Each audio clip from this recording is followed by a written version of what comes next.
Isang masaganang araw po sa ating lahat. So bago tayo dumako sa ating formal na talakayan ay nais kong magsitayo ang lahat para sa ating panalangin. Ginoo, maaari mo bang pangunahan ang ating panalangin para sa umagang ito? Okay, maraming salamat. So bago po tayo umupo, kinakailangan malinis ang ating paligid upang ito ay hindi magiging distraksyon sa ating talakayan.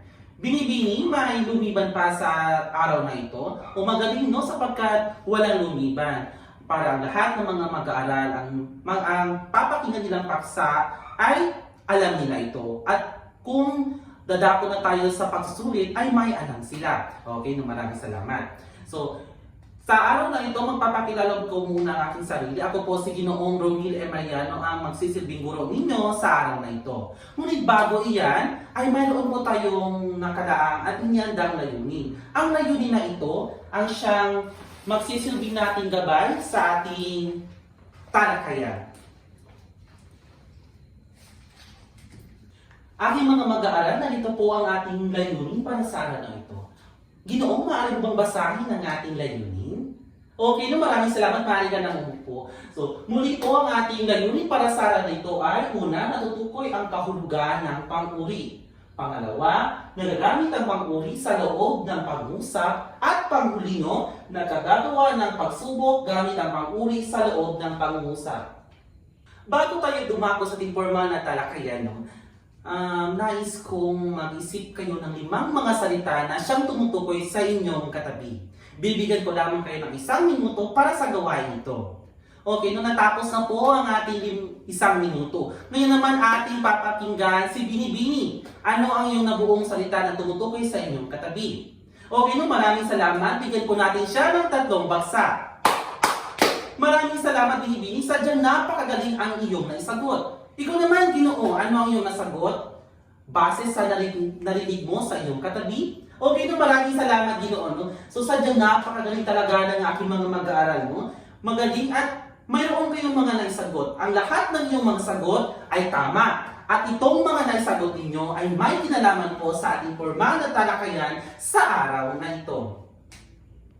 Matapos nyo pakinggan ang mga naisagot sa inyong mga katabi, ano kaya ang napapansin nyo o ano yung naisip nyo maaari natin paksa sa araw na ito? Binibini, maaari ka bang tumayo at sagutin ang aking katanungan?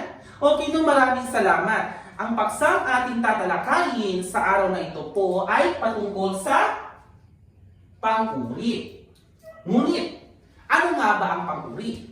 Ginoo, maaari ko ba marinig mula sa iyo? Dahil alam ko noong nasa elementarya pa lamang tayo, ay mayroon na tayong itong paksa. Ngayon nga, pakinggan ko nga sa iyo, Ginoo, kung ano yung naaalala sa paksang pang-uri. Okay, maraming salamat. Tama po ang naisagot ng inyong kaklase. Bigyan po natin ng 3 bagsak. Okay, so maraming salamat. At tama po ang muli ang naisagot ng inyong kaklase. Para sa karagdagan po, ang pang-uri ay, Binibini, maaari mo bang basahin ang naipaskil ko sa ating pisara? Okay, maraming salamat, Binibini. Ngayon naman, base sa nabasa ni Binibini, maaari mo bang bigyan ito ng interpretasyon, Ginoo? Okay, magaling. Bigyan natin siya ng 3 bagsak. Sadyang napakagaling nga ng ating mga mag-aaral dito ngayong araw na ito, So para sa karagdagan po, kapag sinabi po natin pang-uri, ito yaong mga salita na nakikita natin sa loob ng pangungusap na siyang tumutukoy sa mga pangalan o panghalip. Para sa karagdagan, para mas malinawan po tayo kung ano nga ba talaga ang pang-uri, mayroon ako ditong inihanda ang mga halimbawa.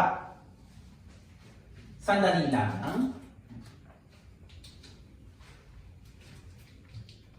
Mga mag-aaral, meron po tayong 4 na halimbawa para sa araw na ito. Para sa bilang 1, Binibini, maaari mo bang basahin? Okay, maraming salamat. Dito sa unang pangungusap, Binibini, matapos mong basahin, saan kaya dito ang pang-uri? Dahil sinasabi nga, ang pang-uri daw ay nagbibigay turing sa pangalan o panghalip. Ngayon naman, sa bilang 1, saan dito ang pang-uri, Binibini? Okay, magaling. Para sa bilang 1 po, muli, ang pang-uri po dito ay magandang babae. Ang maganda po ay tumutukoy sa pang-uri dahil siya ay nagbibigay turing sa pangalan. Na ang pangalan dito ay si Mary Grace. Si Mary Grace po ay isang pangalang pangtangi. Ngayon naman, Ginoo, para sa bilang 2, saan kaya dito ang pang-uri? Sige nga, mag-isip ka. Okay no, maraming salamat. Tama ba ang sagot ng inyong katabi? Tama, okay no. So dito no, sa bilang 2, ang pang-uri po dito ay malakas. Malakas kumain. So ngayon naman, bakit kaya siya ang pang-uri? Bakit hindi siya? Ito po kasi ang pang-uri. Ang kapag pang-uri, sinabi natin sa bilang isa no, ang nagbibigay turing sa pangalan. Dito kasi sa pangalawa, ito po ay panghalip. Kapag sinabi po natin panghalip, ito po ay humahalili sa pangalan. Na dito po sa pangalawa, ito po ang panghalip na siya. Tapos ang pang-uri po natin ay malakas. Malakas kumain. Okay, naintindihan ba? Okay, no, sa bilang 3, maaari mo bang basahin ito, Ginoo? Okay, ngayon naman, matapos mong basahin, saan kaya dito ang ating pang-uri? Okay, no, maraming salamat. 3 bagsak po para kay Ginoo. Okay, no. So dito sa bilang 3, ang ating pang-uri ay ang magaling. Sino nga ba magaling? Saan kaya dito ang pangalan? Okay, no. Si Professor Lutian. So ito po. Kapag ito po nga, madali lang talagang matukoy natin sa loob ng pangungusap ang ating pang-uri. Sapagkat ito po ay nagbibigay turing sa subject na ating nais tukuyin. Matapos nating pakinggan at talakayan ng ating paksa tungkol sa pang-uri, ngayon naman, may naiintindihan na ba kayo sa ating paksang tinalakay? Okay, no, magaling ngayon naman, Binibini. Tingnan nga natin at pakinggan nga natin kung may naiintindihan ka ba talaga sa ating paksang na italakay sa araw na ito. Okay, Binibini. Para sa iyo, ano ang pang-uri? Okay, no, magaling si Binibini. Bigyan natin siya ng 3 bagsak. Magaling Binibini, no? So, ang pang-uri po muli ay tumutukoy at nagbibigay turing sa kung paano ginawa ang kilos ng pangalan at panghalip. Ngayon naman, para sa pangalawang tanong, paano kaya nakakatulong ang paggamit ng pang-uri upang mas lalo nating maging maepektibo ang pagpapahayag? Paano nga ba? Paano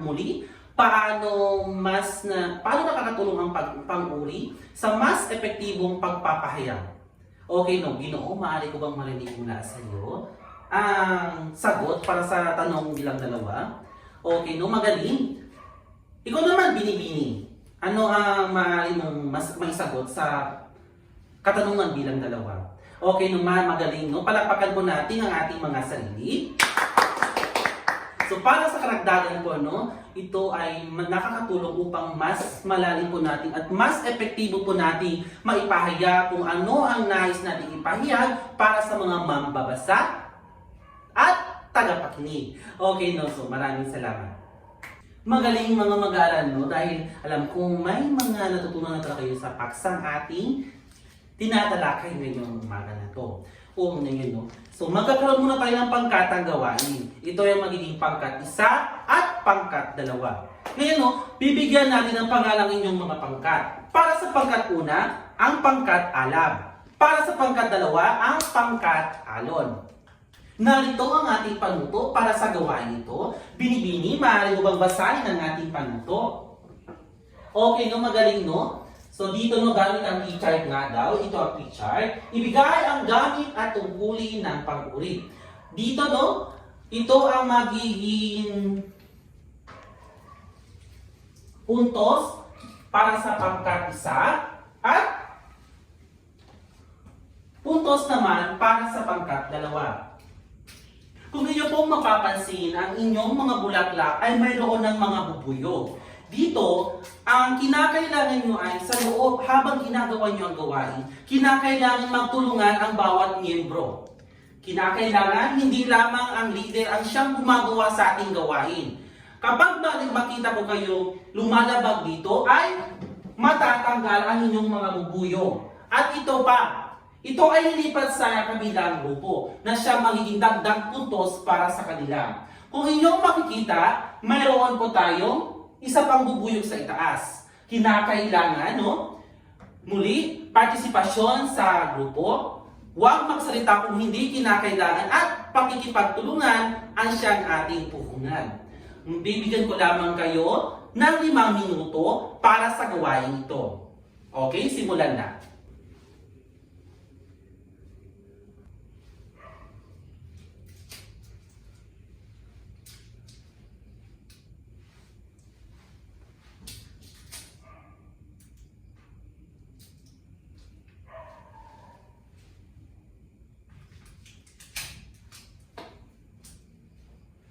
Okay, no, ang 5 minuto ay natapos na. Ngayon, pagkat isa ay maaari nyo bang ipaskil na ang inyong nabuong gawain? Okay, no. Sino ang magrepresenta dito? Binibini. Okay. Lahat na ang nasagot ng inyong mga kagrupo. Okay, lahat na ito binibini. Okay, no, magaling. So, bigyan po natin siya ng 3 bagsak. Ngayon naman, para sa pangalawa, sino naman ang magrepresenta dito? Okay, Ginoo, magaling at sapagkat mayroon po tayong voluntaryo para ilahad ang inyong nabuong gawain. Okay, no? So magaling. Palapakan po natin ang ating mga sarili. Okay, no? So dito kasi, meron napansin ko lang sa inyong mga, habang ginagawa niyo ang gawain, hindi lahat ang tumutulong at may mga kagrupo pa kayo na nagsasalita na hindi naman kinakailangan at wala pong kinalaman sa paksang tinatalakay. Kung inyo pong mapapansin, sino kaya dito ang nanalo sa gawain ito? Okay, no, so tama po. Ang pangkat-isa po ang nanalo sapagkat hindi lamang nila naipanatili ang kanilang bulaklak at dumagdag pa ng isang bubuyog. Para sa unang pangkat, meron po silang 3 bubuyog at sa pangalawa naman ay meron po tayong 2 bubuyog. So dito, no? So palakpakan po natin ang pangkat-isa.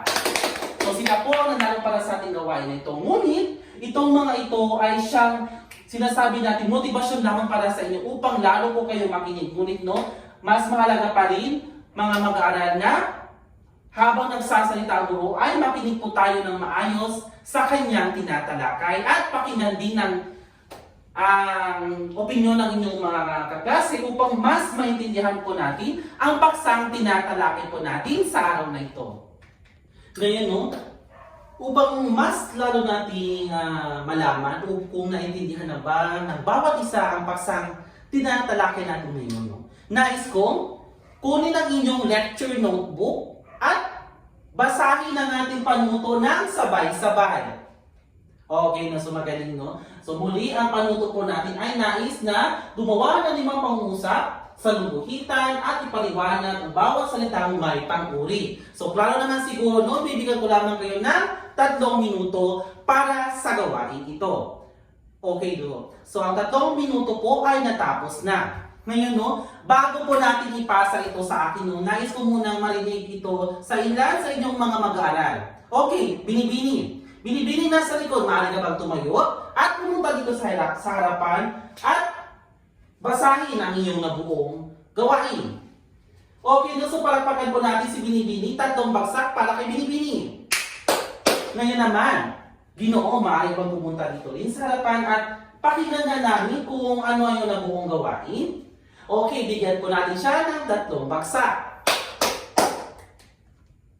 Batid kung may naintindihan na talaga kayo sa ating paksa, no? Naibigay nyo na rin ang mga halimbawa at iba't ibang mga sagot na narinig natin sa inyong mga kaklase.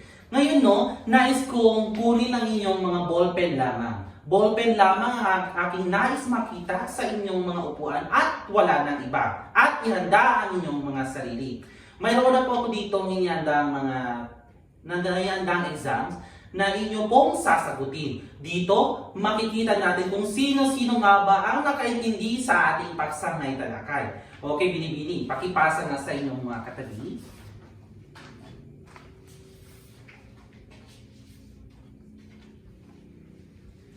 Okay, nabibigyan ko lamang po muli kayo ng 5 minuto para sa gawain ito.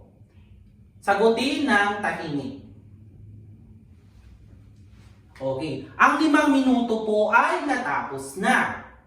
Nawa ay ang inyong may sagot ay pawang mga tama. Mas na mabuti na makakuha kayo ng mataas na marka upang makapasa kayo sa talakayan ngayong umaga na ito. Okay, Binibini, pakibigay na sa akin ng mga naisagot ng inyong mga kaklase.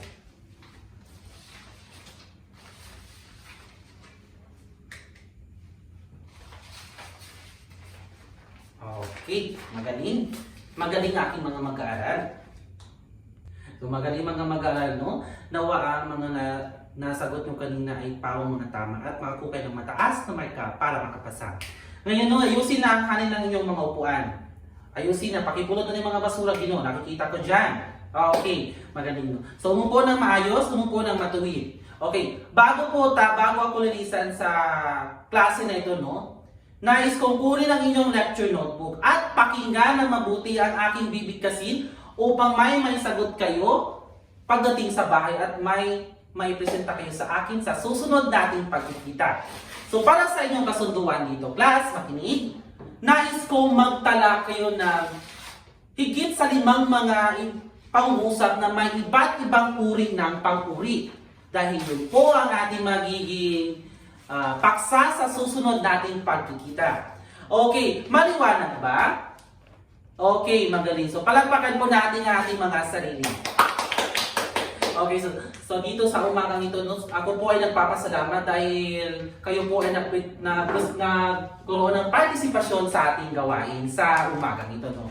So bago po ko lilisan, no? Muli, ako po si Ginoong Ronil M. Mariano, ang inyong guro at magiging patuloy na magiging guro sa inyo magpakailanman at maraming salamat.